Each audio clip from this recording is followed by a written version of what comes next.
What's up? Happy Monday, everybody. How you guys doing? Happy Monday. Come on in, come on in, come on in. Now listen, y'all gonna get sick of me because I have so much stuff that I have to give y'all. I owe y'all so much stuff that just keep your notifications on because you're gonna get sick of me. Okay. Thank you, CC. Yes, it is my birthday week. Mwah. Thank you so much for the birthday love, baby. I'm accepting birthday tips really all month, but definitely all week. Okay. It is birthday week and we are celebrating. All right. Y'all come on in, come on in, come on in. Hey, y'all. Hey. So we're going to start off. Let's talk about these BET Awards. Shout out to the people who were in the Discord last night. Shout out to the people who were in the Discord last night. I ain't make it. But I heard y'all was over in the Discord watching the BET Awards. I was going to pop my head in, but I really wanted to watch them from the beginning. So, sorry. It's your son's 3rd birthday. Happy birthday. Oh, he's 3. He's so cute. Yeah, DB, we got a Discord, honey. Listen, I have to get you the link. Tracy got the link. I don't even know the link to my own Discord. Tracy did all of that. Okay, Tracy did all of that. You had some Harry Potter butterbeer goldfish. You got some. They good, aren't they? They good. Mm-hmm. Yes, your birthday is on the 2nd and my brother's is on the 3rd. Yes, birthday twin, almost twin. I'm gonna find out from Treese because Treese wants to go out to eat for my birthday. So I'm gonna find out from Treese what day works. Drop the link. I ain't dropping the link. What I'm dropping the link for? What you want me to drop? There go Treese right there. Hey, boo. I know you texted me. Don't cuss me out. I read it, and you know I'll be reading it, and then I don't respond. Text me right now and let me know what time works for you. If you are available on either Tuesday, Wednesday, or Friday. I'm just not available on my actual. Oh, for the Discord, I have to get the link.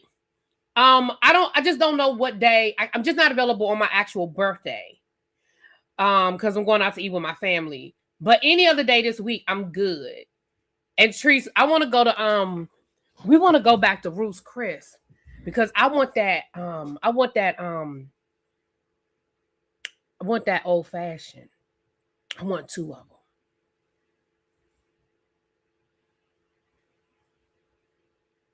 I want 2 of them. So let me know. Text me right now and tell me what day and what time works for you, and then I'll let the people know. All right, so let's get into these BET Awards. So first of all, let me say something. Y'all know that I am good to complain. Yes, baby. It's brown. It's that brown butter. It's not brown sugar. It's brown butter. Oh, it's so good. Oh, I can taste it right now. Oh, I can taste it right now. Anyway. Y'all know I'm always quick to complain about an award show. And I'm always quick to complain that we as Black people do not show up for the award shows that are supposed to celebrate us. Because a lot of times I feel like we are always so caught up in the standard that we were told. That we were told is the standard that we were told. So we were told that the Grammy was the epitome. But what I think we forget is when the Grammys did not celebrate us, other shows were created to celebrate us. And I think that a lot of times we reach a certain level and we no longer respect what was there to celebrate us when the establishment would not. And y'all know I've said this before. I have complained about this before. We've talked about it before. I've also talked about how I used to love award shows, but I'm kind of just over them at this point. A lot of times I just don't know who these people are. And it really has just become one big concert. I'm going to be honest. Award shows have just become one big concert. You can probably count 5 awards that you actually see somebody win, and everything else is just a concert. I'm here for the concerts if they are well produced. For me, I don't listen to as much radio as I used to because I really just listen to my music. You know what I mean? I have my own playlist. I might hear, like I told y'all, I'm on the Womack Sisters. The Womack Sisters hit came up on my Pandora, and I was like, who is that? And ever since then, I've been stuck like Chuck on the Womack sisters. I absolutely love them. Like, I really want to find a concert. I really want to go see them perform. But other than that, like, I really don't. So over this last year, some things have changed with the BET. We know that Black people don't. We know BET is owned by is it Viacom, I believe. But over the last couple of months, we know that all of the BET Plus stuff has been rolled into Paramount. But we noticed that we talked about a couple of weeks ago how they've created this board of directors that had Queen Latifah and LL Cool J, and they've added some more people, but a lot of, like, that Black talent. And people were like, well, they don't have any power. Like, they're just this board. What are they going to do? They don't have any power. Sometimes your name is enough to get people in the room. For somebody like a Queen Latifah and an LL Cool J, and again, the other names are escaping me, to say, listen, I am willing to sit on this board so we can talk about creating and producing. No, they don't have any power. We know they don't own BET. But I think there is the difference. I feel like that's the difference, right? Last night, I'm going to be honest and tell you, I think that was probably the best BET award show in probably about 5 or 6 years. For me, I can't speak for anybody else. I'm going to say for me. Last night was an epic show. No disrespect to people who have shown up for BET year after year after year. No disrespect to the up and coming people who show up at BET. But what we're not going to do, we're not going to pretend like having Janet Jackson on that stage was not a fucking get. We're not going to pretend like having Queen Latifah perform was not a get. You understand what I'm saying? We're not going to pretend like last night wasn't a fucking movie. It was absolutely a movie. It was great. I watched most of it last night, and then I got up this morning and I watched the rest of it. It was an absolute get. Honestly, from beginning to end, there were a few. I got some notes. Now I have some notes, but overall, over the last couple of years, I really end up fast forwarding through most of the show. Like, I really ended up, and last night I did not. Like, as a matter of fact, last night I went back and rewatched some stuff. I must have watched that Lauryn Hill tribute 3 times, and I ain't even gonna tell y'all no lie. It was great, y'all. And I'm sorry if people didn't enjoy it. That's great. But it was absolutely everything. Let's talk about it. I have some notes. I have some notes. Got some notes. What up, Abby? Hey, boo. Abby, I got a funny story to tell you. I was going to call you last night, but it was late. I didn't want to wake you up. Even though I know you be up, child. But I'll tell y'all the story. Y'all remind me it's a funny story. Y'all remember telling me. How do you think Drewski did? So let's start at the beginning, right? Drewski was the host, and I told you guys that I was interested in seeing what Drewski was going to give us. Let's be clear. Drewski did what Drewski does. What I love is that Drewski incorporated his most controversial skits, right? And when you think of, for those of us who don't even know who Drewski is, because I'm not a big Drewski person, but I know who he is. But when you think about Drewski's most controversial skits, he did them last night. He started off with the mega church pastor with the Gucci suit and the Louboutins flying over the crowd and coming down, and he did like this whole praise the Lord. He had the choir, like he did the whole thing. And it was funny. I don't think it was too much. I don't think he, was over the top. I think what Drewski did last night was a perfect example of staying in your lane. Drewski did not try to get on that stage and do something he does not normally do. Drewski is a skit person. Now y'all correct me if I'm wrong. He is a social media person. He became famous and popular through social media, doing skits on social media, right? That is what he did last night. He opened up the show with the mega church skit. That was one of his most controversial skits. All right, I'm gonna give it to y'all again. Y'all ain't like it? Well, here you go. Then he did the was it Can't Stop Record skit. We know that Drewski goes city to city and does these like fake like record company auditions. Very like making the band style of auditions. He gave us that last night. Absolutely, to me it was hilarious. He had Duran Bernard come out the crowd, do the Grammy run to the front. It was cute. I thought it was hilarious. Hold on, y'all. I gotta take this call real quick. I have to take this call. Hold on. This is work. Hello. Hey.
I apologize so much. I know that was very unprofessional, but I had to take that phone call. That was my 9 to 5, and something happened today, and I tell y'all the members only. We're gonna have a members only this week, and I'm gonna break it down. I'm gonna tell y'all exactly what that phone call was about. But baby, when I tell you I was hot as fish grease earlier today, ooh, okay, but we'll talk about that in members only. Anyway, Sorry, y'all, back to this. So Drewski stayed in his lane. The third skit he did was the cipher, which the only thing I was disappointed in is that we did not get a real cipher. I love the ciphers. Like I'm always here for the ciphers. So I didn't like the fact that we didn't get a real cipher, but Drewski did a skit. He did a skit of a cipher. And he did his white face thing. Now, again, I've told y'all how I feel about the white face. I don't like it. I think it's a slippery slope. I think if we don't want other people to do blackface and all these other faces, then I don't think it's okay for us to do whiteface. However, comma, once again, that is one of his most controversial skits, and he did it. He gave us the skit, right? I think he did a good job of staying in his lane. He did not try to get up there and do a stand-up routine where he's reading off of a teleprompter, trying to give us, pre-written jokes. I love the fact, I liked how he did he kept the choir skit going. Like, that was really cute. The bit with him and Keke Palmer was cute when Keke was like, "You took my job." Like, this was supposed to be like, "How you get here?" I thought that was really cute because we know Keke Palmer gonna keep a job, and I think she would be a good host. I think Keke Palmer would do a good job hosting the show. I think they've done a cipher on the BET Awards before, but maybe I'm wrong because I remember one time they did a cipher and it was people singing. And they were doing the runs, like, because I feel like Erykah Badu did it, and they did like the runs. Remember, I think it was when Erykah Badu hosted. Was it? Maybe that was the Hip Hop Awards. I don't know. Right, Ray J check bounce. It was cute. It was real cute. Right, I loved when Eddie Murphy did the old Jewish man skits, and nobody made a big deal about him. Oh, he's in whiteface. Like, nobody made it a thing. But again, I laughed. I thought it was funny. I'm guilty. I'm guilty. I laughed at Eddie Murphy and the old Jewish white man. I'm guilty. And honestly, I didn't think of it from that point of view of, oh my gosh, she's in whiteface. I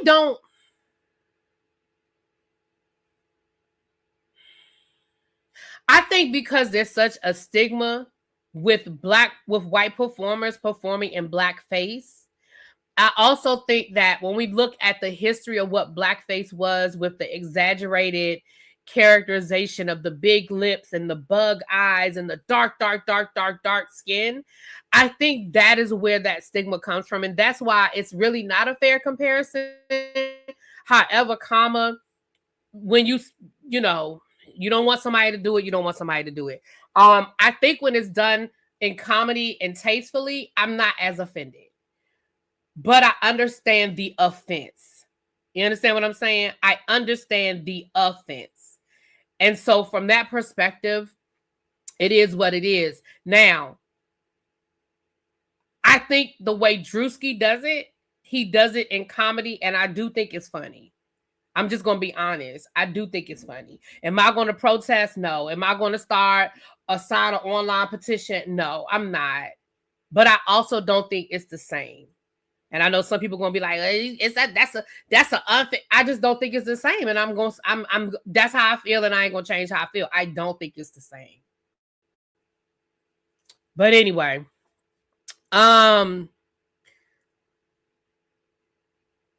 he told Ray J, "You supposed to be dead." Now I do think he went a little too far with the Ray J, "You lied to us. You supposed to be dead." Like I do think he went a little far with that, but again, it's comedy, and sometimes comedy goes there. Like, sometimes comedians go there. It's comedy. I give comedians a pass. And when I say comedians, I mean real comedians. I give real comedians a pass because comedy is offensive. Sorry, not sorry. Comedy is offensive. Sometimes you're going to think it's funny. Sometimes you're not. But comedy is fucking offensive. It just is.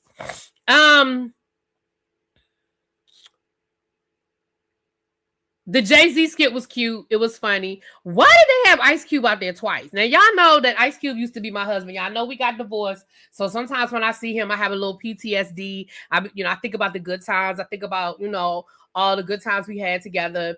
And then I feel some kind of way. So when I saw him on stage that first time, I was like, oh, okay, whatever. But then when he came out on stage and he introduced Lauryn Hill, I had to feel like maybe somebody canceled.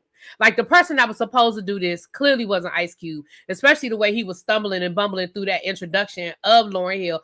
I feel like he was still backstage and they were like, you, come here. Because I don't feel like he was supposed to do that.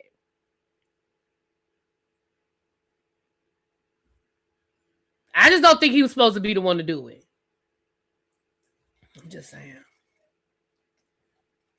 Right. Ice Cube introducing Lauryn Hill made no sense. So I really feel like somebody else was supposed to do it. And either they weren't where they were supposed to be, they weren't ready, or they didn't show up, or something happened. And I feel like Ice Cube was still backstage, probably eating a donut or some shit at the cater, down the craft services. He probably had a donut in his mouth. And they were like, hey, Cube, we need you, man. And he was like, all right, then. I feel like that's what happened. Abby, shut up. You know what I'm saying? Like, I just, so, all right, let me get back to my notes. So we opened up the show with T.I. Listen, I just don't feel like you go wrong with T.I. We know that T.I. got a bop right now. He's got a new album coming out. T.I. is the talk right now. I don't think you go wrong with T.I. I was great. I was fine with T.I. opening up the show. I was absolutely fine with it. Y'all know would have been great if BET would have done. And let's be clear, this is just me thinking off the top of my head. I'm fine with what BET did with the opening. But you know how like all the old heads have these bops out right now? Wouldn't it have been cute if they had like T.I., Juvenile, Method Man? Who else? It's another old head that just came out with a bop. It's another old head, y'all. It's another old head that came out with a bop. Queen Latifah could have done it. Hell, they could have pulled who was in the audience? Hell, they could have pulled Keke Palmer up there to do it. Ludacris got a bop out right now. Is it Ludacris? You don't know that song Julie got out? Oh, baby. It's called BBB. Shit, that joint is a bop. That's on my playlist at the gym. I'd be like,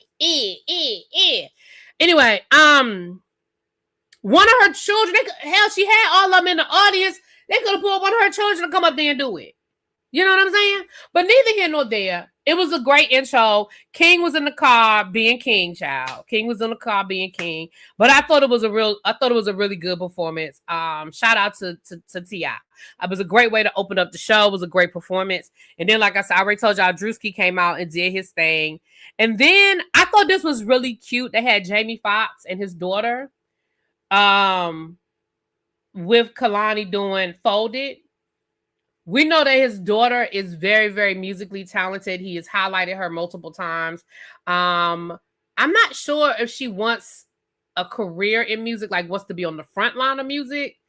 Because she's very shy. That's why she wears her hair in her face. And if you notice, she's down a lot. She looks down a lot. She's very shy. So I don't know if she wants that spotlight, like to like be on stage by herself, like her own thing. But she's so talented. She is so talented. And so that I thought that was great how Jamie Foxx, and people can say a lot of shit about Jamie Foxx, but one thing we ain't gonna never say is Jamie Foxx don't ride for his kids, baby. Jamie Foxx rides for his kids. Because his oldest daughter, Corinne, he rides for his kids, okay? So I thought that was I thought that was a really good performance. She's a cutie. She's definitely a cutie. I thought it was a really good performance with Kalani and Folded. Then the next, and I'm going by my notes. I might skip some stuff because I'm gonna be honest. If it was some performance and I didn't know who they were, I probably just skipped over them. I'm just going through my notes. Next, when Kalani won her award, Kalani was hilarious because she was like, "Oh my gosh, like I don't even." It was almost like as if she was like, "I don't even think I deserve this." Like I was in a category with Jill Scott. What? I won over Jill Scott. What? She said, "I just saw Janet Jackson. Like, what are you doing here? Like, this is crazy for me right now." Is she on the spectrum? I don't think she is. I think she's just very shy and introverted. I don't think she's on the spectrum. I just think she's very introverted. You know. Yeah, Jamie is definitely talented. His kids are definitely talented.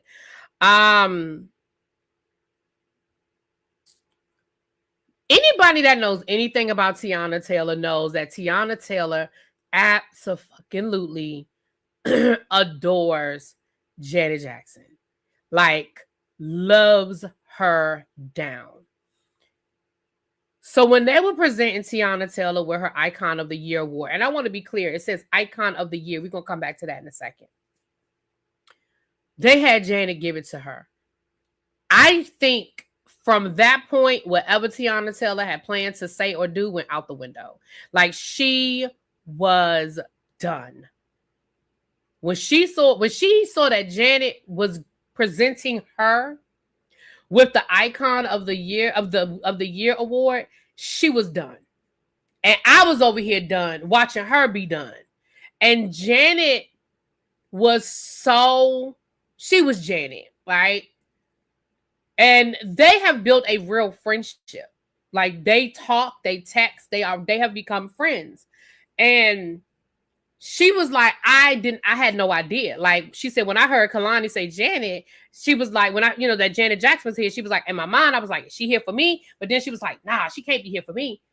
And I love that moment. I love Janet presenting her. I love the words that Janet said. Yeah, Janet absolutely looks amazing. I love the words that Janet used to talk about her and describe her and highlight her. Let me say something. The only thing was, Tiana, you and that side boob, baby. I was so scared that boob was going to pop out that dress. Baby, the way that I said, Tiana, stop moving, stop jumping. Baby, it's going to pop out. It's going to... Ooh, that thing gonna pop out. But I'm sure she had double-sided tape or spray or something. But baby, I just knew that boob was gonna pop out. Ooh, it's about to be a hole. Baby, Janet don't need to be on stage with no wardrobe malfunction. Okay? That is the last thing we need, is for Janet to be on stage and somebody have a wardrobe malfunction. I say, no! No, Janet! A lot of people were criticizing Tiana Taylor getting this Icon of the Year award. First of all, people irritate me when they don't have great comprehension skills.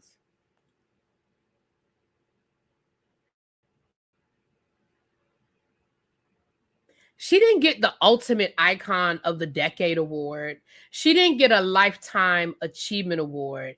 People were like, what has Tiana Taylor done? Oh my gosh, what has she done? What has she done? She's an icon. Who made her an icon? I love the fact, right, it said Icon of the Year. Meaning, bitch, you had a great year. The woman won a Golden Globe Award. The woman was nominated for a fucking Oscar. The woman first of all, I don't think a lot of people understand all the things that she does behind the scenes.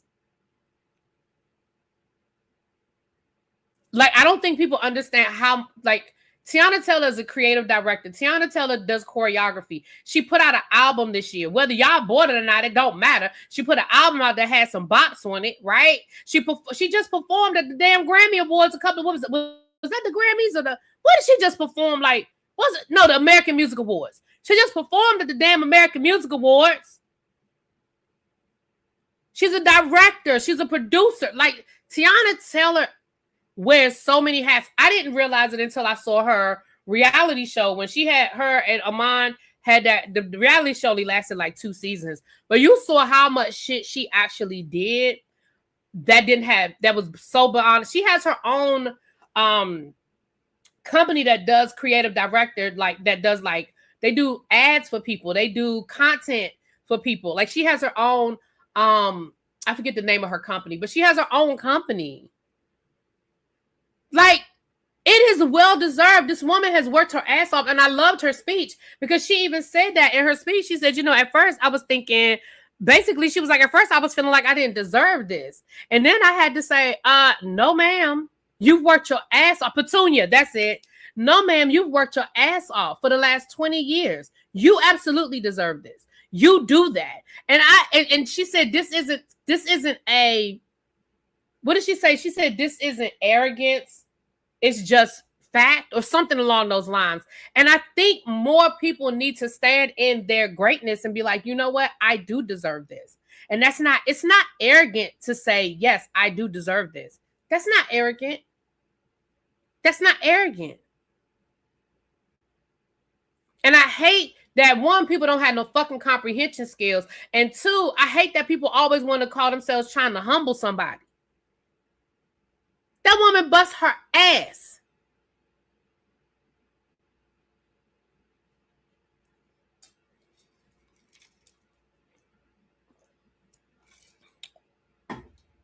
And I loved it. And I loved her speech. She looked gorgeous. I have loved Tiana Taylor for a long time. I love her.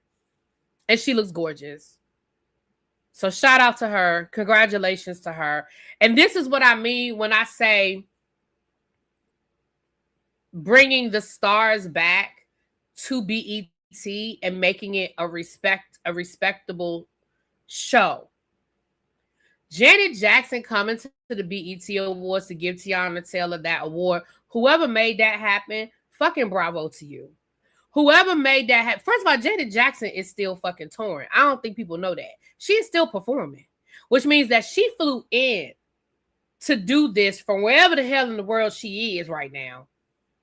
Because she was just on stage like a week ago.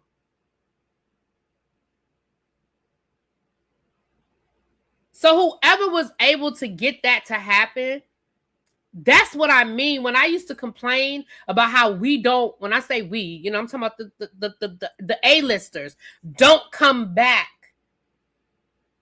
You know, they'll come to the Grammys, they'll go to the Oscars, but they won't come to the NAACP Image Awards. They won't come to the BET Awards. Like, they won't, even our icons of hip hop, when the hip hop awards were a thing, like, it was always these young, don't know who the fuck they are, bopping around on the stage. And I was like, who are these people?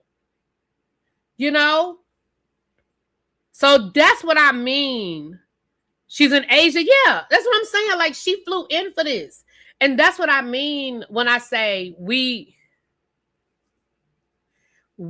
have to start really respecting, as the people who made it. That's one thing that Tiana Taylor said in her speech. She said, I believe it is my duty that when I open up a door, to hold the door open for the next person. And those are the things that I was saying when I say about these award shows and how we don't come back.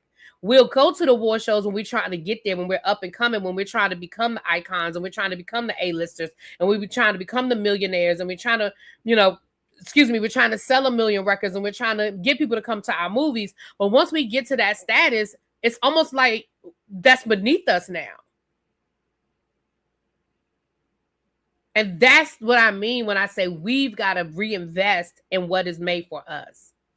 If you think the BET Awards is not a great produced show, then figure out a way to help it become a better produced show. But don't throw it away because now you're getting invited to the Grammys. Remember when nobody cared about you? Remember when when you didn't get that invitation to the Grammys?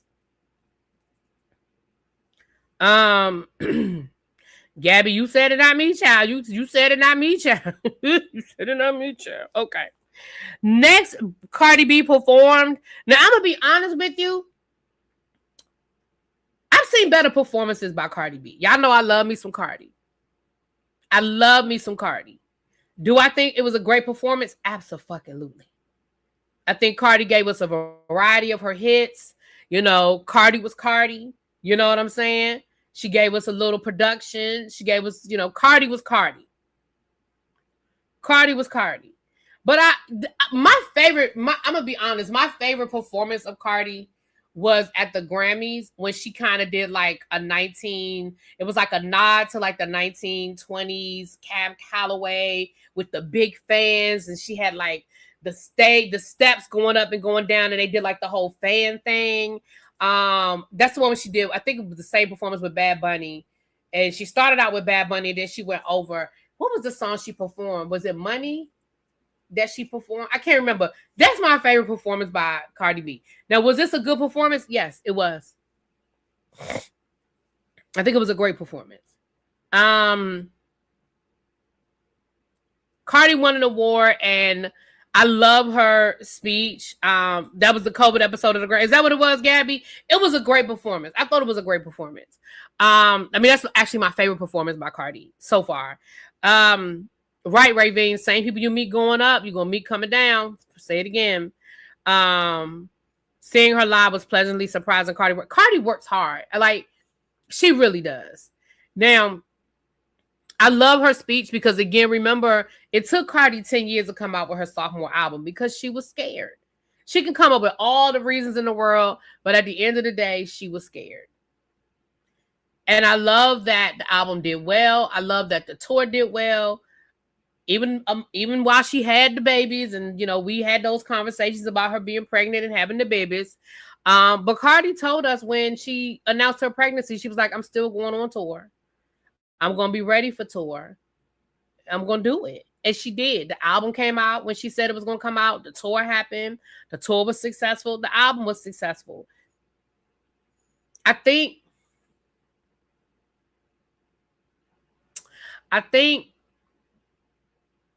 especially us as women, we have to stop being so, and I'm guilty. Hello, right here. I'll put my hand up first.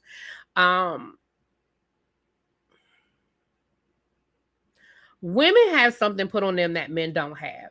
Men can have 20 kids and nobody will say a thing about them moving on with their career, coming out with albums, making 20 movies, doing all of the things. So nobody has shit to say. And granted, her getting pregnant with her boyfriend's baby while she's still technically married, that probably wasn't the best look either.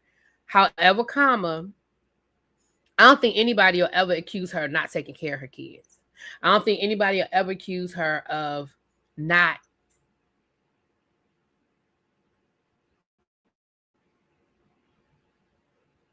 being there for her family. You know what I'm saying? But I thought it was great. I love that she won. And even though people are criticizing that she did pretty and petty, or petty and pretty and petty, whatever, because it's a diss record. Well, guess what? When they did Lauryn Hill's tribute, they performed Lost Ones. That's a whole diss record too. That's a diss record to Wyclef. Now, granted, her and Wyclef are cool now, but that whole song is a diss record to Wyclef Jean. So it is what it is. It is what it is.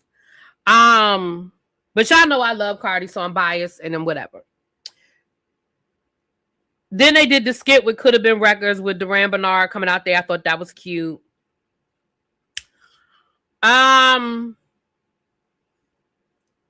Next, and this is in my notes. Next, we had French Montana and Max B doing One Night. Now, can I be honest? I know that this song has been out for a year. Like, this is not a new song, right? But with the Knicks making their run, this song kind of blew up because they did the remix. The Knicks played it. It was played. ESPN picked it up. It was played throughout the playoffs, and it sort of became like the anthem for the Knicks, right? Am I the only one that was waiting for Remy Ma? Am I the only one that was waiting for Remy Ma to come out and do her verse? Am I the only one that was disappointed when the song was over? Because I was like, why? Where's Remy? Why Remy wasn't there?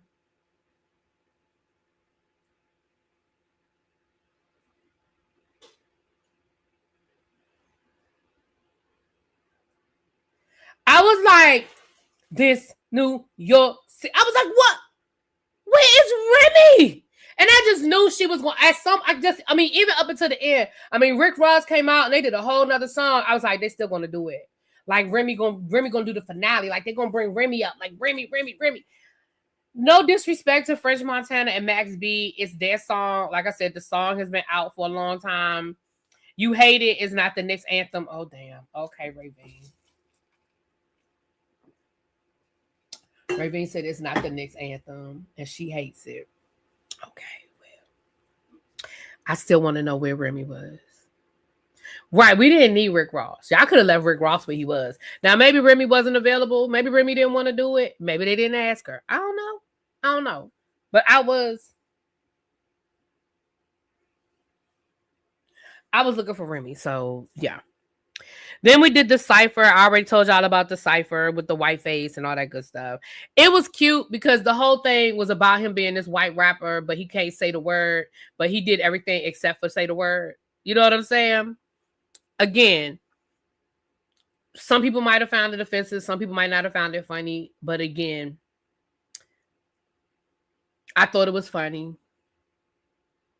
It wasn't my favorite thing that Drewski did. No. You know, Remy did have the best verse. Okay, Remy. Okay. We agree on that. Okay. Then Tim's came out and did a performance, which I loved. I like Tim's. Her songs kind of all sound alike to me, but I like her. Although she was different on the she sounded good on the Lauryn Hill tribute. Remy Ma celebrating her birthday. Oh, is that what she is? Okay, well listen, I ain't mad. No, Remy, I thought Remy's birthday already happened. Oh, okay. I don't know why I thought Remy's birthday already happened. All right. Now, you just got the notification, lovely Nola. Y'all know YouTube be playing. So hit that like button so more people can know we live now. It's 188 of y'all in here. Can y'all hit the like button, please? And look, YouTube did that bullshit that they do.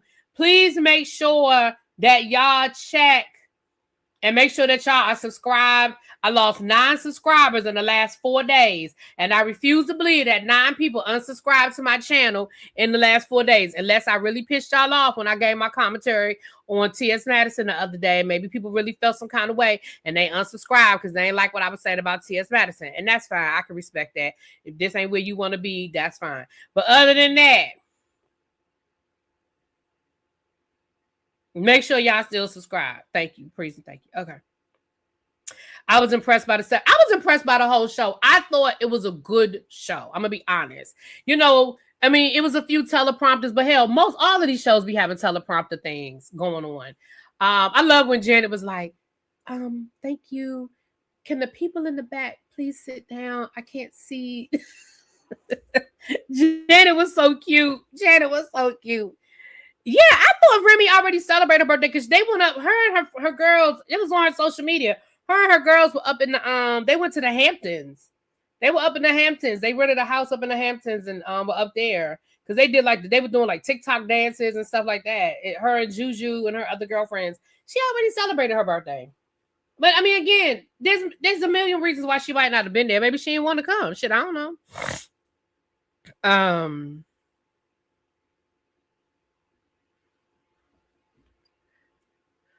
I really wish the skit with St. Harrison was a bigger segment. He can't sing. He can sing.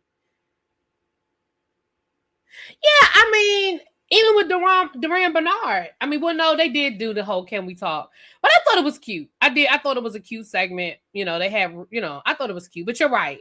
We didn't really get a lot from him. They could have probably made that a little bit longer. You're right, but it was cute. It was a cute little thing.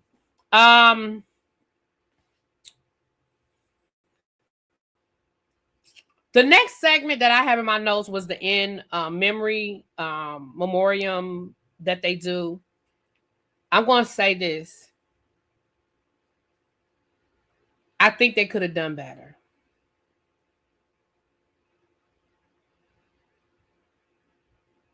I think they could have done better. I get it. I mean, Erica Campbell sang "I Love the Lord." They, as in tribute to Richard Smallwood, and while she was singing, they were showing the pictures of the people we lost this year. I feel like they could have done better by Richard Smallwood. I'm sorry. I feel like we should have had a choir out there. I'm not mad that Erica Campbell sang. I love Erica Campbell. I'm always here for an Erica Campbell song. I don't know who the other lady was that came out. My apologies, no disrespect. I just didn't know who she was. But I feel like if we are going to give a tribute to Richard Smallwood, I feel like that should have been a whole segment. I feel like we could have gave Richard Smallwood a segment. I'm sorry. I was here for, I thought we were just going to start off with the whole "I love the Lord" and like the in memory of pictures. Like I was here for that part. But then I feel like we could have went into, I feel like we should have opened up the curtain and it should have been a big old mass choir there. I feel, child, don't give a fuck about Clive Davis. I feel like it could have been a big, oh, that was Leon Leandria Johnson? Oh, damn. Okay. Well, I love Leandria Johnson. I didn't recognize her. My bad. I feel like we could have just had a choir and maybe 2 more songs. And I'm not even saying it had to be a 20-minute segment, but I feel like Richard Smallwood need to give us. I did not recognize Leandria. I don't mean no disrespect, because I like Leandria. I definitely like Leandria. But I personally just feel like I feel like he just deserved more. They could have done way better, because Erica's never my pick of gospel singers to tribute. Ooh. Yeah, it was Leandria Johnson, y'all. I don't know how I didn't recognize her. My bad. And that's no disrespect, because I love Leandria, but I just did not recognize her. I just feel like, I mean, when we start thinking Richard Smallwood, yeah, okay, I love the Lord. Great. But I feel like when I think of Richard Smallwood, I think of a choir. I just feel like we could have done better.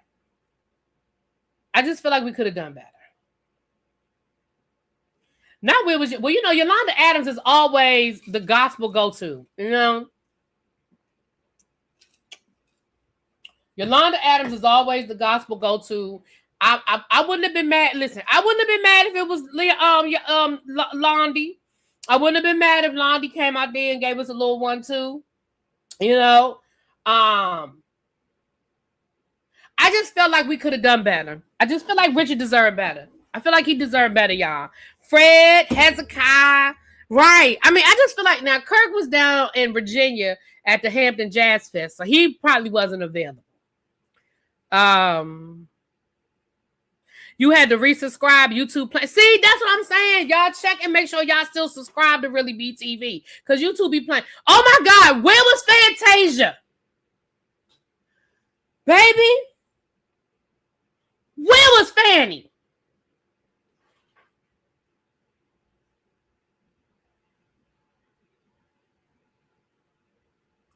If Fred been torn, Fred would have showed up. Hezekiah would have showed up.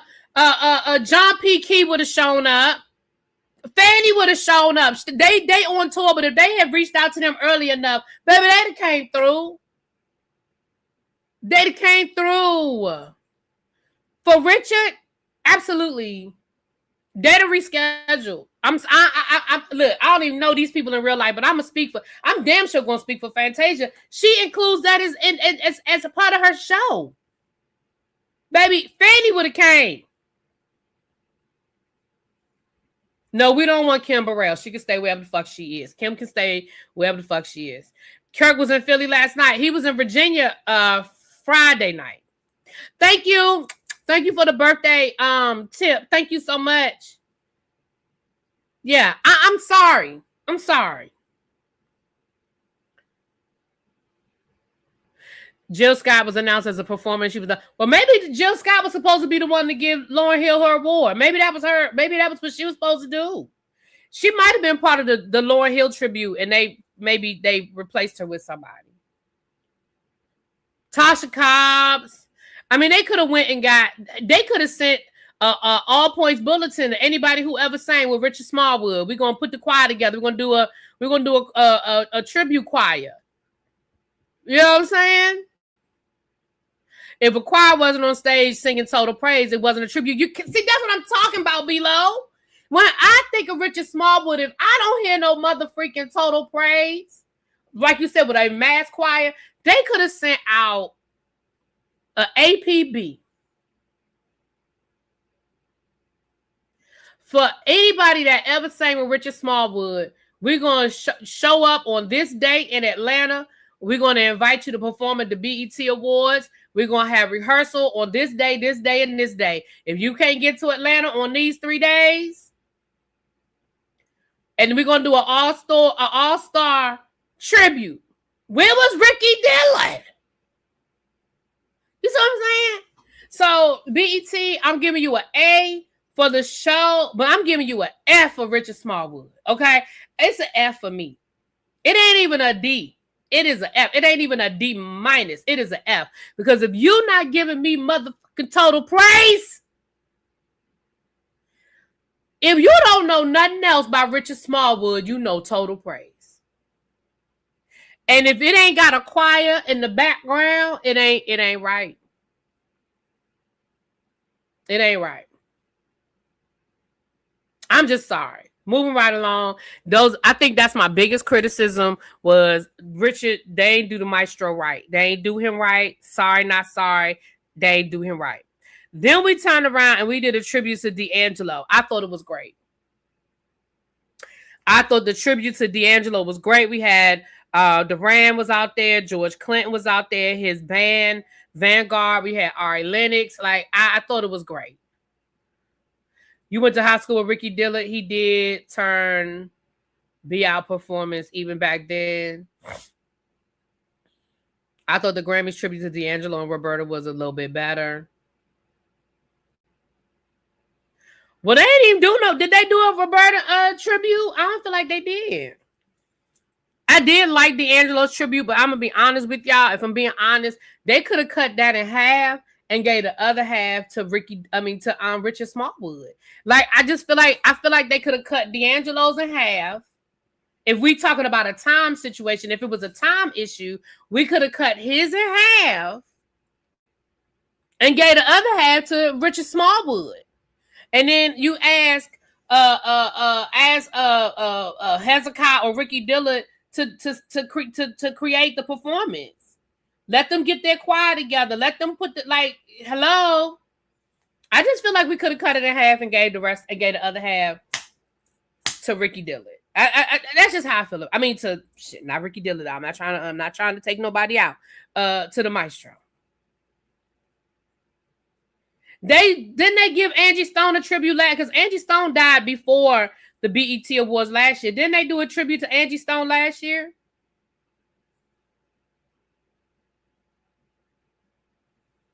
I really feel like they did Angie Stone last year.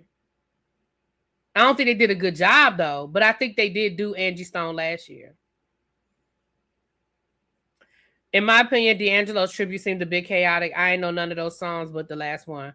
How you didn't know none of them songs? Then you wasn't a D'Angelo fan.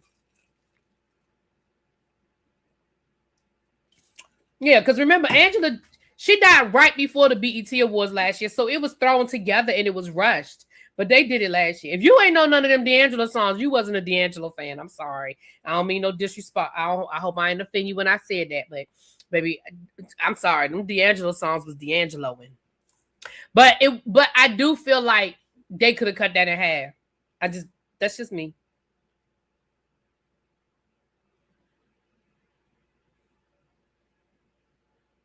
Yeah, that was his band Vanguard. Mm-hmm. I think their focus is on the other major genres. They probably feel the Dove, Soar, and Stello shows got him covered fully. Yeah, I mean, let's be fair. If we're going to be honest, gospel is always a cursory little nod. They usually do have like a gospel section, though. You know what I'm saying? They usually do have like a little gospel, section. And they ain't even give us that this year. That could have been Ricky Dillard. I keep saying Ricky Dillard. Lord, Ricky, I ain't trying to take you out, Ricky. I'm not trying to take you out, Ricky. That could have been the maestro, Richard Smallwood, you know?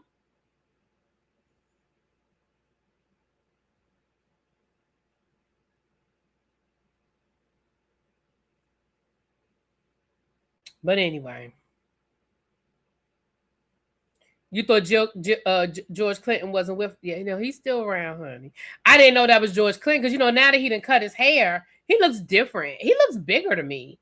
Like, I don't know why I always felt like George Clinton was like a short dude. He looks taller or something. I don't know.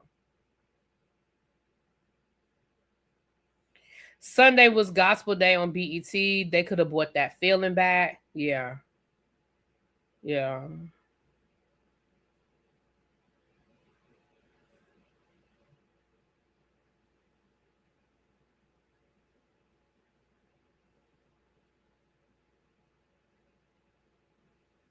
So, but anyway, moving right along. See, this way I can't read my own damn handwriting. Shit. Oh, Sylvia Rome. They did her tribute, well deserved. I mean, she's definitely an icon in the music industry as a Black woman.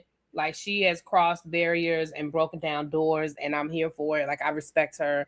I'm sure that she's made some. I'm sure she got some stories, but overall, as a woman in this industry, I gotta respect it. I gotta respect it. Then we get to the tribute for Lauryn Hill. Let me be honest and say something. And once again, I know people were criticizing, well, Lauryn Hill only had one album. What you mean you're gonna blah blah blah? She's only had one album. Blah blah blah blah blah blah blah blah blah. I don't give a damn. Once again, when we talk about the icons and the things of that nature, baby, we're talking about legacy. We're talking about impact. And if y'all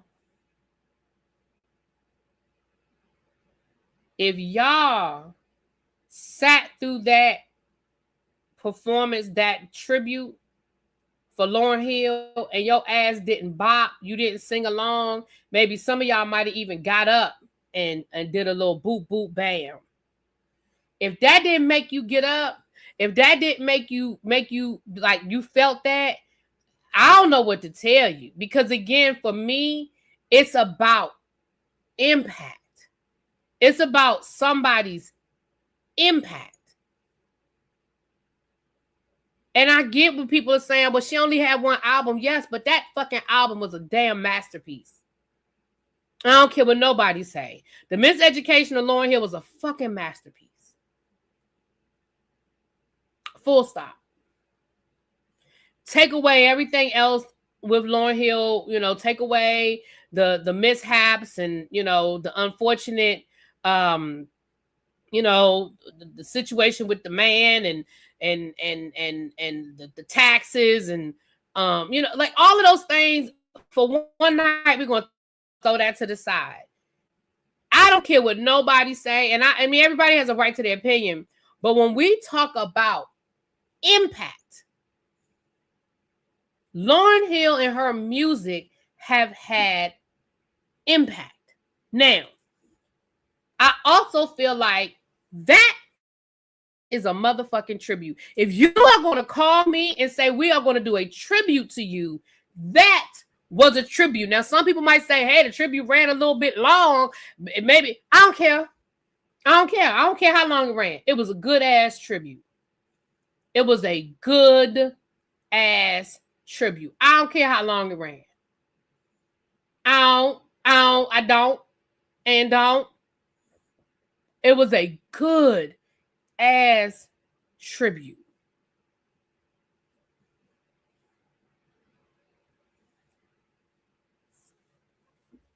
From beginning to end. Now, there was only one little hiccup. I don't know everybody that came in there. I'm sorry. I don't know everybody that came in there, but there was this one young lady that came in there. And I don't know if it was Lauryn Hill's daughter, because she actually ended up sitting over there next to Lauryn. After she sang, she was over there in the audience standing next to Lauryn and was standing with her kids. So I don't know if that was Lauryn Hill's daughter or not.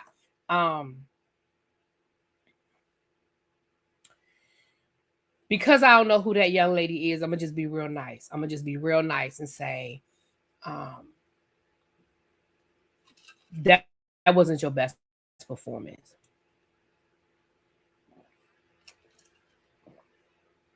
I don't know who she is, so I can't say she can't sing. That wasn't your best performance. That's what I'm going to say. I'm going to just leave it at that. That wasn't your best performance.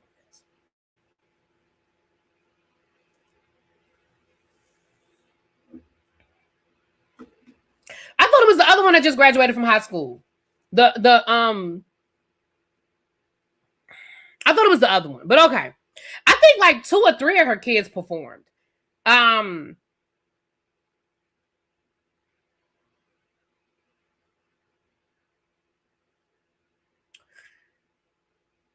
gonna say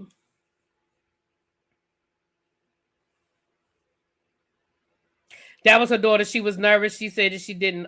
She did it for her. Then I respect that. It still was, and I could tell she was probably a little nervous. It still wasn't her best performance, but It was her daughter, and I'm gonna respect that. But baby, when I say that tribute gave me what I needed, that tribute gave me everything I needed. And every time I think about Lauryn Hill, I have two thoughts with Lauryn Hill. Um, I have two thoughts with Lauryn Hill. My first thought with Lauryn Hill is the potential that was there to do so much, and she took a different path, right? We could debate about what that path was or why she took that path. But I like to think of it from the perspective. So let me just go through, and I know I don't have everybody. It started off with, I think they called themselves War and Peace or something. I don't know. But they did Joyful, Joyful Lord. That was a beautiful introduction. At first, I thought that was Tanya Blunt. I said, don't tell me they done brought Tanya Blunt up here on this stage. But it wasn't. But she sounded good. She sang that thing. We had SZA, we had Doechii, we had Tim's,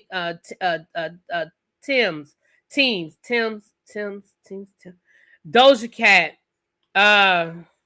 Nas, Lizzo, Rhapsody, Queen Latifah, Common, and then of course Lauryn Hill herself performed. That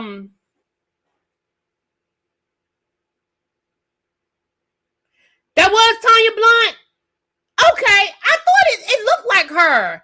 It looked like her. Okay, that was her.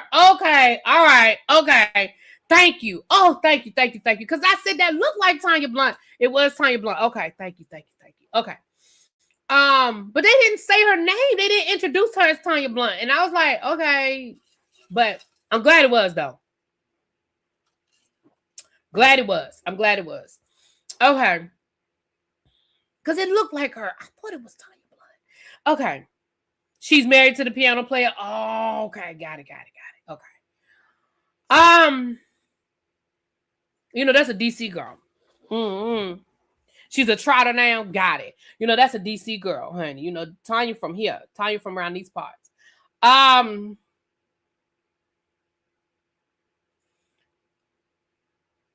When I think of Lauryn Hill, I think of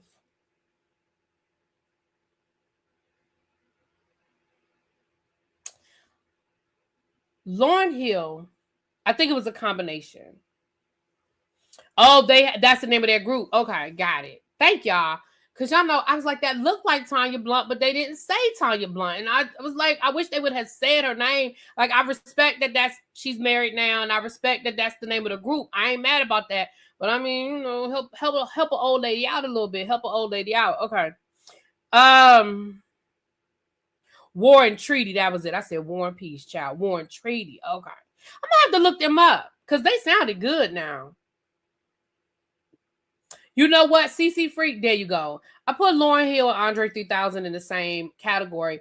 Andre just stayed around a little bit longer than Lauryn Hill did. I want to say this. For me, I almost feel like Lauryn Hill was too smart for the music industry. Does that make sense? I think if Lauryn Hill had come out during this age of streaming and so many independent artists being able to control their music and I think Lauryn Hill would have never stopped doing music. I think Lauryn Hill moved away. I think Lauryn Hill, I'm going to look them up. War and Treaty. I'm going to look them up because they sounded good. I think part of the reason why Lauryn Hill, they do have good music. Okay, thank y'all. Thank y'all for helping the old lady out.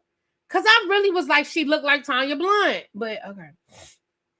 I'm glad it was her though. I'm glad. And I really am going to look them up. I think that was a really good comparison, CC Freak. I think that, and I mean, her falling in love with that Marley boy didn't help. We're going to put that to the side for right now. But Lauryn Hill was too fucking smart for the music industry. Lauryn Hill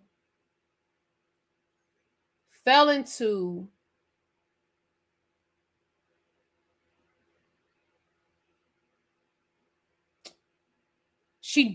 I should say. She was young. And I think they wanted her to just shut up and do what they told her to do. But the problem was she was so fucking smart. Like a lot of people don't know that. Like Lauryn Hill had a full scholarship to Columbia, I think. She had a full scholarship to Columbia. She wasn't a dumb girl. And I remember her telling the story. I mean, she says it in the song Zion. But I remember her, I mean, obviously she got pregnant and they wanted her to not keep the baby. Which a lot of women have dealt with. I mean, you hear you hear these women tell the stories of getting pregnant and being pressured to not have the baby because what about your career? What about your career? And that's why I respect the Cardi B's, even though maybe Cardi B doesn't always make, like it wasn't the most convenient. However, she got pregnant and she kept her baby. Lauryn Hill decided to keep her baby. And that's no disrespect to women who decide not to. I'm not judging anybody that decides not to keep their child. It's a woman's choice and it's their choice to make. But I think that she did not follow the status quo of what they wanted from her. Do I think that Lauryn Hill had more hits in her? Absolutely. Do I think that Lauryn Hill was very strategic in some of the decisions that she made? Yeah, I do. I wish that maybe Lauryn Hill could have had a conversation with Prince, because I think Lauryn Hill's biggest problem is she didn't want to be in that contract anymore. And I really think a big part of why Lauryn Hill, like, people don't remember when she put out that album of like the MTV Unplugged. I really think she was just trying to get out of that contract. Somebody said that that's the reason why she doesn't sing her music the way it is on the album, because she doesn't have the rights to sing her music the way that it's on the album. I don't know how true that is. That's what I've heard. But now we add in that she fell in love with this man who may or may not have been good for her. Like, nobody was in their relationship but the two of them. I think we add that in, we factored that part of it in. And, of course, that got her off track as well, that she was in love and she, was caught up in this relationship. But I think if Lauryn Hill had come along in this time today, where she could just put her music on Spotify and make, obviously make her money, but control her money as well. Like, I really feel like if she were in that space, oh my gosh, oh my goodness, I think she would just be in a totally, totally different mindset,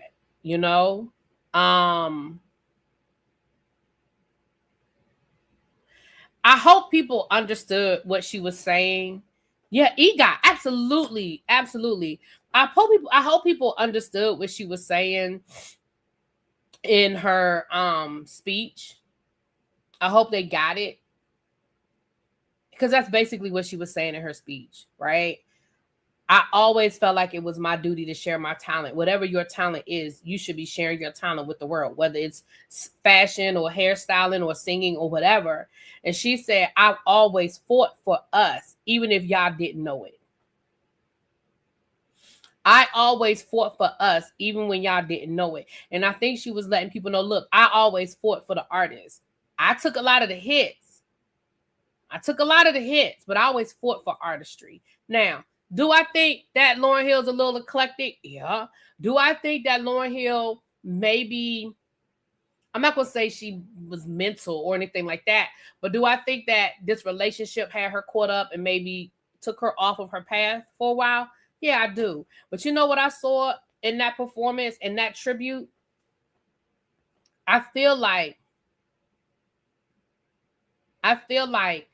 that is the happiest that I have seen Lauryn Hill look in a really long time. Now, granted, I ain't friends with her. I ain't hanging out with her all the time. I'm not with her in her everyday life. I'm talking about public appearance wise. I'm talking about seeing her in public. Lauryn Hill was happy last night. She was up from the very beginning. From the minute she saw Tanya on stage, she was up.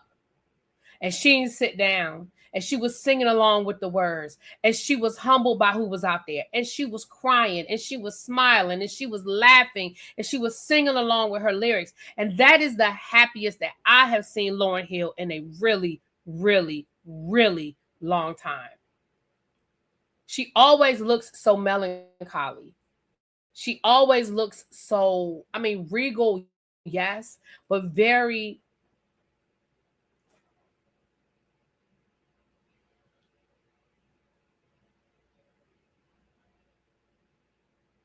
Yeah, she had a lot of great energy. And even when she got up on stage and she performed, I hope people understood what she was saying in her speech, though, because that's basically what she was saying in her speech, you know?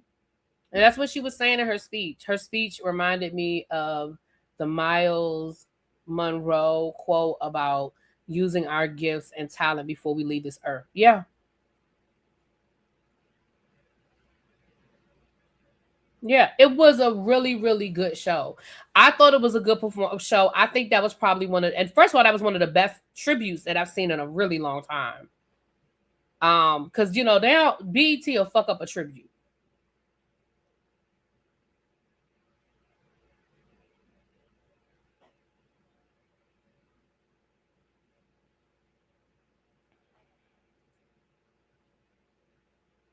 BET will fuck up a tribute.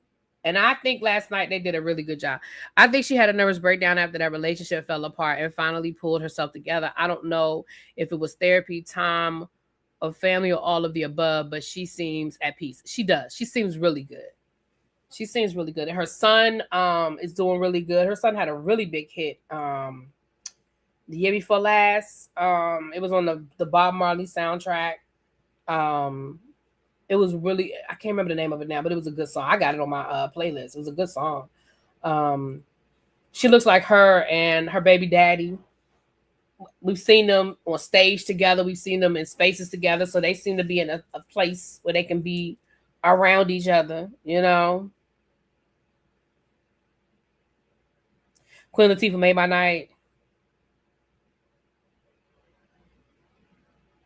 She was great during a D'Angelo tribute a while back. Yeah. Oh yeah, she did great. That was on the Grammys, right? Wasn't that the Grammys where she performed? So I don't have nothing bad to say. I don't have nothing bad to say. It's 200 of y'all in this room. If you haven't done so already, can y'all please hit that like button? If you're new here, subscribe. If you think you subscribe, please double check, because why? YouTube be playing. So if you think you subscribe but you're not sure, please double check. Please subscribe. Now let's get into this Supergirl situation. We're gonna cleanse this. We're gonna cleanse this, baby. It is Cancer season. It's my birthday week. My birthday is Thursday. We will be having I think I scheduled it for July the 1st, our birthday party over here. I think I scheduled it for July the 1st. Ooh. I think I did. So we'll be partying this week, you guys. Couple of really quick reminders before I get into this Supergirl review, and I'm gonna tell y'all about. I went to the movies with T.S. Madison, honey. Did I talk about Kiki? What about Kiki? I did mention Kiki, but what you want me to say about it, Philly John? I did talk about it though. Early on, I did, yeah.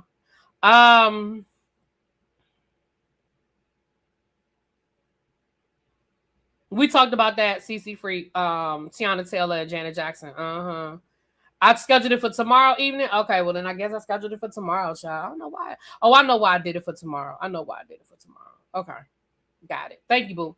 So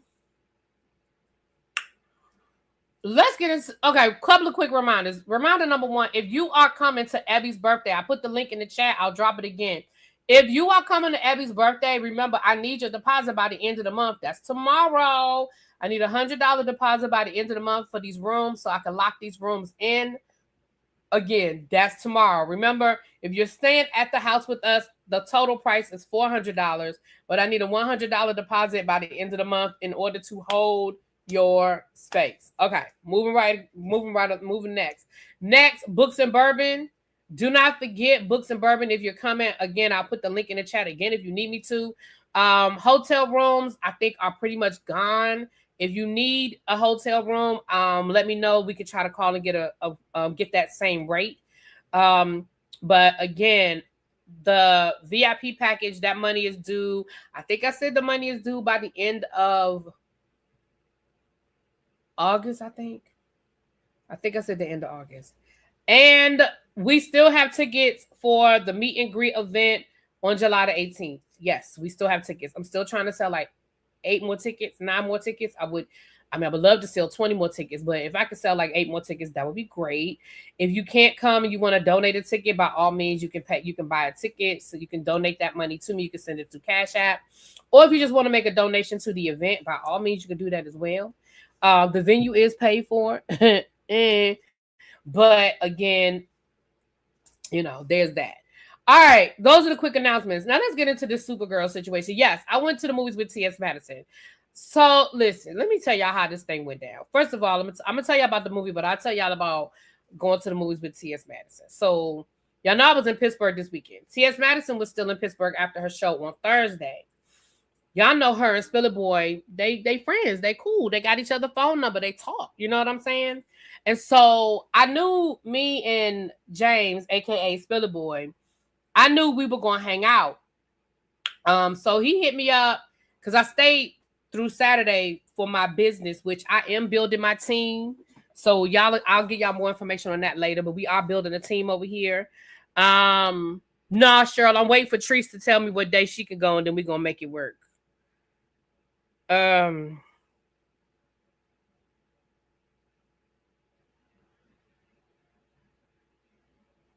Okay, I was seeing that she texted me. She didn't. I'll let you know, sure. I'm gonna hit her up. So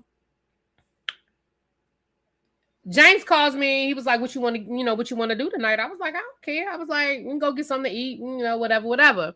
So he was like, "You want to go to the movies?" I was like, "Okay." He was like, "Let's go see Supergirl." All right, okay.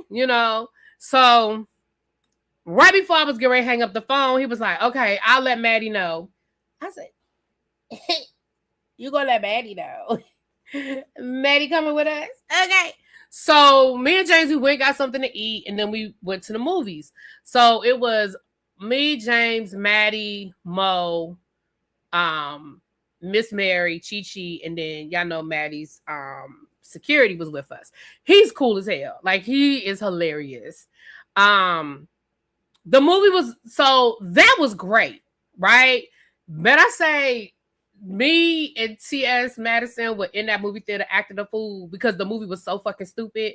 Like, I'm about to talk about it's spoiler. If you don't want a spoiler alert on Supergirl, go on and click off. If you don't want a spoiler alert, because I'm about to spoil the whole motherfucking movie, okay? If you don't want a spoiler alert, go on and click off. I'm gonna give y'all about another 20 seconds to click off if you don't want a spoiler alert. But we were in the movie theater, and it was so funny because after the movie, we ended up just talking. Like, all of us were just talking, for like standing outside talking, because it was, by the time we got out the movie, it was too late to go anywhere. Because James was like, I mean, this place is open, but they're not around here. Like, I would have to take her, So we just kind of hung out, and it was so funny. This young man, he must have been like in high school. He was a young guy. He was standing over with some friends, and I wasn't paying attention, but I'm sure TS is used to that, right? So she was like, I guess he was like, "Oh my God, that looked like her," or like, "Oh my God," like whatever he said. She said, "It's me, baby. It's me. Come on, come over here. Come over here." And it was so cute. He came over, and like I said, you could tell he was like a high school kid, like he was young. And the minute he opened his mouth, I was like, "Oh, he one of the kids." You know what I'm saying? Like, he one of the kids. And she said, "How you know it was me?" He said, "Everybody knows you." I said, "Okay, everybody knows you." And he said, he said, "You are gorgeous." He was like, "Oh my God, you are gorgeous." She was like, "Thank you." And he was like, "Can I take a picture? Can I take a?" And she was like, "Yeah, come on, take a picture."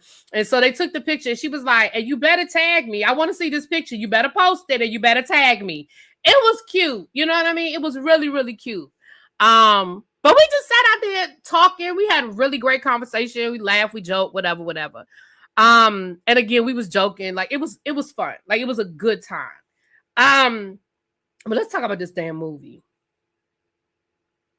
First of all, The movie is called Supergirl. It's Superman's cousin.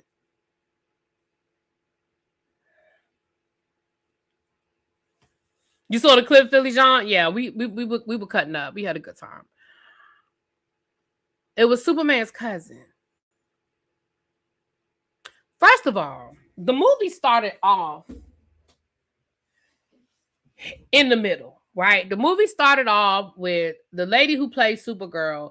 She's like in this like spaceship with this dog.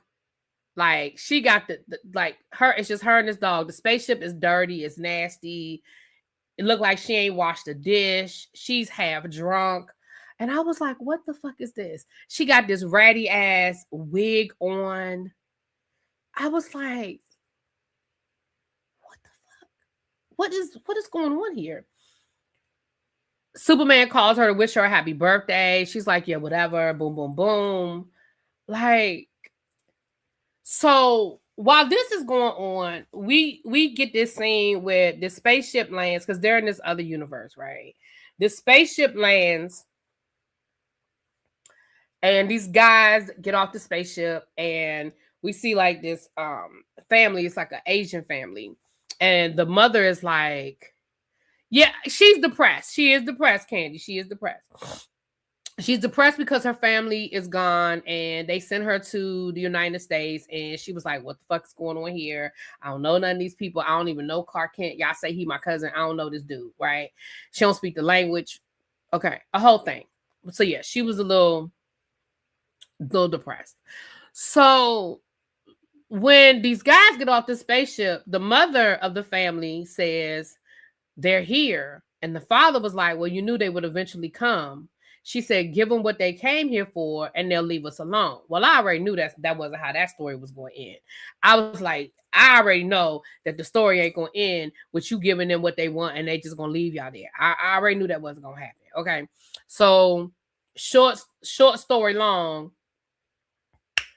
they came to get these swords from the father makes these great swords, right? You know, I don't know. Something special about the swords. They never really quite explained what was so special about these fucking swords. At least I didn't catch it, but okay. So, of course, they took the swords and everybody ended up unalive except for the daughter who was kind of like off to the side. They didn't really see her. And she must be about like, I don't know, maybe 10, 12, 15. I don't know. She ain't older than 14. At least she don't feel like it. So she by herself. The next thing we see Supergirl at a bar drunk. And it was given very Star Wars. Like y'all remember when they used to go into the bars at Star Wars? It was like all these different characters, all these different like weird looking like characters or whatever, you know. So she's in the bar drunk, dancing. The dog is running around. Okay. Yeah, I don't know nothing about it. I ain't even gonna sit here and pretend, y'all. I don't know nothing about Superman, Supergirl. Like Maddie and them knew all that shit. Maddie and them knew the director. They knew all of that shit. I didn't know nothing. I was just there for the movie. Okay, I didn't know. So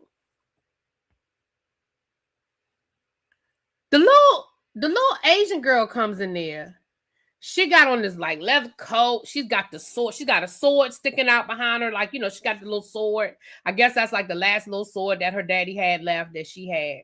She comes in there and she gives her best Arya Stark speech.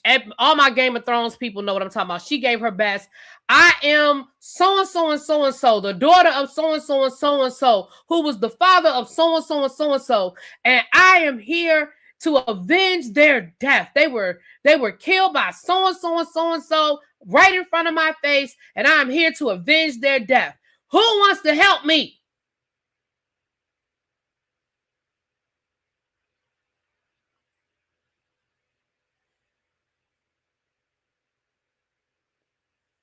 So, of course, you at this bar and nobody's paying you no attention, right? So then she says, I'll give you one of these swords as your payment or plot, whatever. So, of course, everybody sees the sword and they all know that this sword is like a special kind of sword made by her daddy. So now everybody wants the sword. So the girl is like I said, the girl is like 13 years old in a bar full of these, you know, grown ass aliens. So, of course, I know Now all these aliens are trying to surround her and they're going to take the sword from her. So, um, one guy, this big ass alien dude, he just comes over, he just snatches it from her. Like, who didn't see that coming? So Supergirl, who's over on the side of the bar, half-ass drunk, talking about, man, just give it back. Dude, just give her the sword back, dude. Like, just give her the sword back, dude. So they have this whole fight scene where she ends up getting the sword back from the girl, from the guy. She gives it back to the girl. She tells the girl, listen, go on about your business. This ain't what you want. This ain't where you want to be. Sorry about your family. Go figure it out. So now the girl is like, well, why won't you help me? Can't you help me? Why won't you help me? Now, Supergirl don't have her powers because she's not under the right moon. Because her powers only work under a certain moon. So the next day, the little Asian girl then followed Supergirl back to this nasty ass ship. And she's still begging her, can you please help me go avenge my parents? Can you please help me go avenge my parents? Can you please help me go avenge my parents? And Supergirl was like, look, I can't help you. Like, I'm sorry about that, but I can't help you. While this is going on, the same dudes that killed the little girl family show up and they proceed to steal Supergirl's ship. They get on that nasty ass ship and they proceed to steal it. So Supergirl sees them and she starts running like, yo, how you gonna take my ship? And the dog is running and the dog is getting ready to jump. And the villain shoots a dart, like this little poison dart at the dog.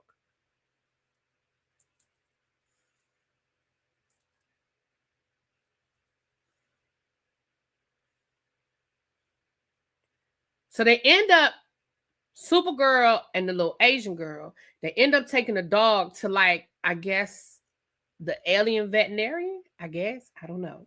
And she tells them that he was shot with this poisonous dye, and the only people that have the antidote is the villain that shot him. They keep the antidote close with them in case they need it. So she got to go get the antidote in order to save the dog.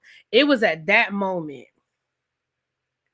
It was at that moment that I turned and I looked at T.S. Madison and I said, I know the fuck the rest of this movie ain't about her saving this damn dog. And it was at that moment that T.S. Madison turned and looked at me and said, you know how them people feel about their dogs.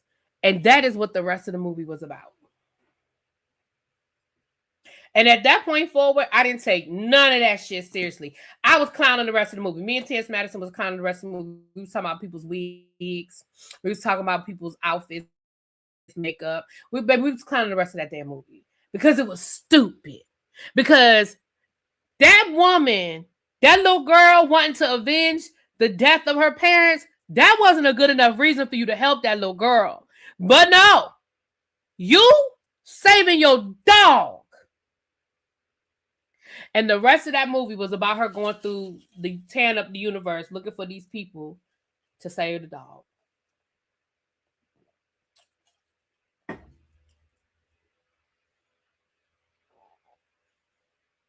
God, it was the dumbest motherfucking movie. So John Wick with the dog was a lot. Yeah, very John Wick. Yeah. Very John Wick. Mm-hmm. John Wick was minding his business. But at least in John Wick's situation, he was minding his business. They came and bothered him. This little girl asked, said, listen, can you help me avenge the death of my parents? And she was like, nah, I can't do that for you, player. But the minute it was and then they gave us this whole origin story, I guess, to try to explain why she was so attached to the dog. Like they go back to where was the planet that Superman was from. We went back there and they explained, you know, what happened and how her parents died and how she found the dog and blah blah blah. Like they gave us the whole origin story. I was like,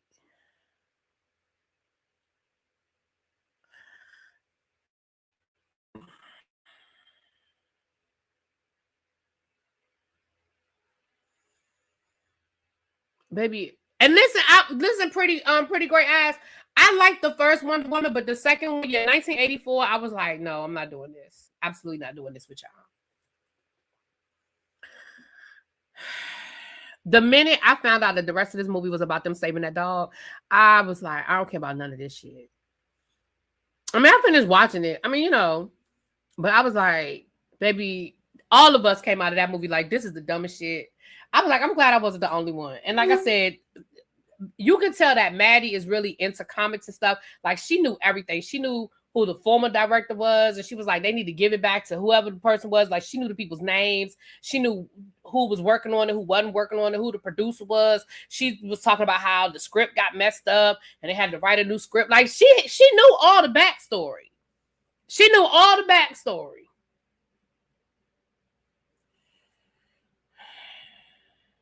Baby, I know I didn't care about that dog. And y'all know I didn't care about that dog. No disrespect to the dog. But y'all know I didn't give a damn about that dog.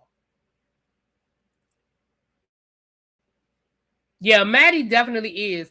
Because she wanted to go back to the movies. She wanted to go see the Star Wars movie, but it wasn't playing anymore at that theater. Gronk, Baby Yoda and The Mandalorian. But it wasn't playing at that theater anymore.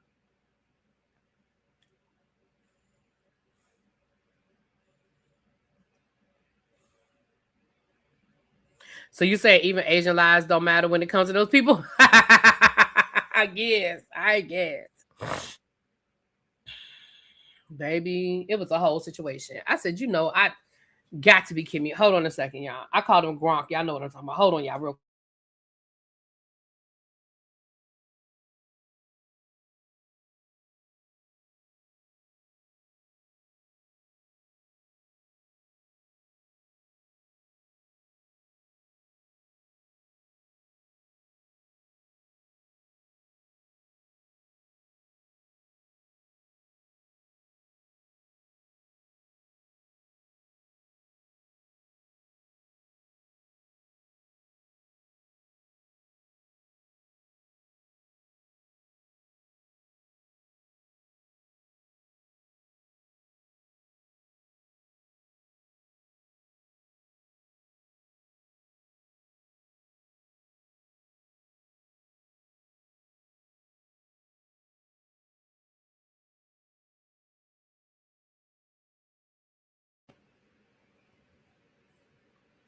Okay, I'm gonna say this and then we're gonna get out of here. I was gonna try to slide in another live before El Teddy, but I'm not gonna make it. So let me tell y'all this story, then we're gonna get out of here. So last night I was sitting here minding my business. And y'all know we were supposed to go to Atlanta this week, but the show got canceled, and so I'm not going now. So I get an alert last night. I'm sitting here minding my business. I got an alert from my American Express saying we just declined a charge that was attempted to be made at the Hyatt Regency in Atlanta, Georgia. And I was like, and my first thought was, fuck, did I forget to cancel the hotel room? Right. And then I was like, wait a minute. I wouldn't be checking in the hotel today. Like, I made the hotel reservations for Wednesday through Friday. So I was like, what? So I was like, well, the good thing is they declined the charge. So I was like, let me call and find out what's going on. So I called them and they were like, yeah, they said, it looks like, so Ebby, the reason why I say Ebby, so a year ago, y'all, almost a year ago to this day, y'all remember last year we went to Atlanta to see T.S. Madison. It was me, Ebby, El Teddy, and Kiss My Cheeks, aka Angela. Y'all know, remember we went down and we went to see T.S. Madison. That's when I had the conversation with El Teddy in my head. That one. So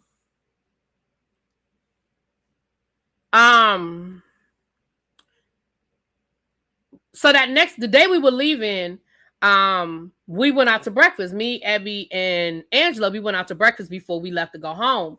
And Ebby, you remember I couldn't find my wallet. I don't know if you remember. I had my wallet now. Don't ask me, but I had my wallet and it only had my American Express card in it and it had my insurance card in it because I had a doctor's appointment. Don't worry, it makes sense. I don't know why, but so it only had those two things in it. So when we went to breakfast, I had it and I used it to pay for breakfast. But when I stopped to get gas after I had dropped Abby off, I stopped somewhere between Charlotte and DC. I stopped to get gas and I couldn't find it.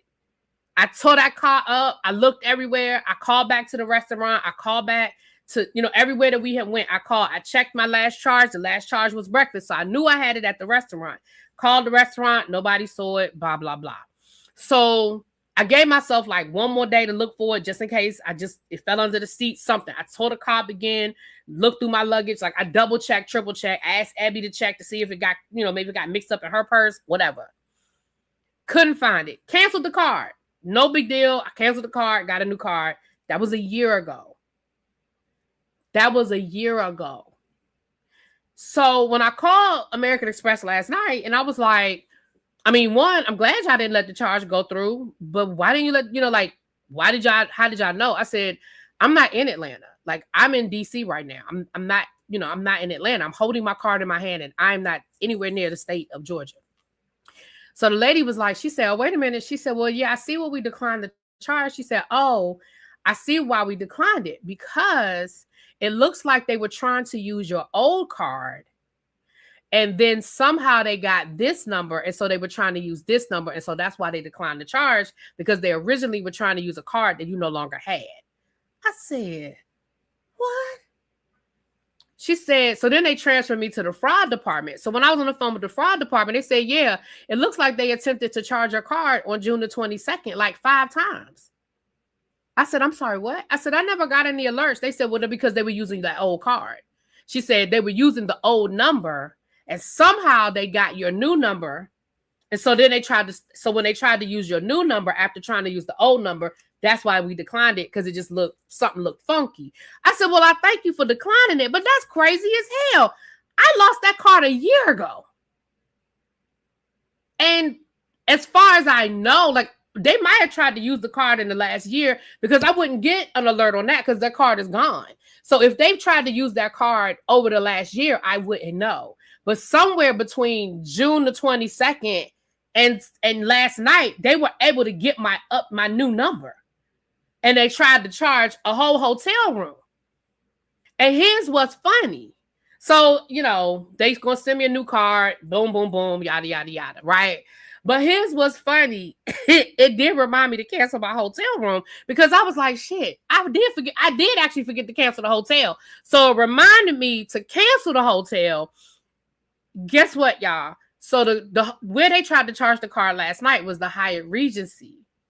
I had gotten us a room at the Hyatt Premier or something like that. It was a Hyatt, but it wasn't the same hotel. I said, now ain't that some shit? Ain't that some shit? I don't know how they got my new number because it's been a year. It's been a year. Like if this had happened a month ago, I'd be like, oh, but it's been a year, y'all. I ain't thought about that card. And see, that's my travel card. I only use that card. I very, very, very seldom use that card when I'm in town. Very seldom. Like every once in a while, every once in a while I might do something. But 99% of the time when I use that card, that's my travel card. I very seldom use it here. So that's why I was like, when the alert popped up, at first I was like, I thought it was on me. I said, damn, I forgot to cancel that fucking hotel room. So I was glad they had declined it because, I was going to call and, do my best. The trip was canceled, blah, blah, blah, blah. I was going to try my best to talk but then I looked at the date and I said, I wouldn't have made a hotel reservation for today. We weren't even leaving until Wednesday. Who else were you around last year? Just Abby. No, I'm just playing. I was just playing. Hyatt probably tried to use the card on file under your name, which was the new number. But why would they try to run it last night? My hotel reservation wasn't until Wednesday. Why would they try to run it on yesterday? I hadn't checked in. And it was like, this was at like midnight last night that the person tried to use the card. It was like midnight. Crazy.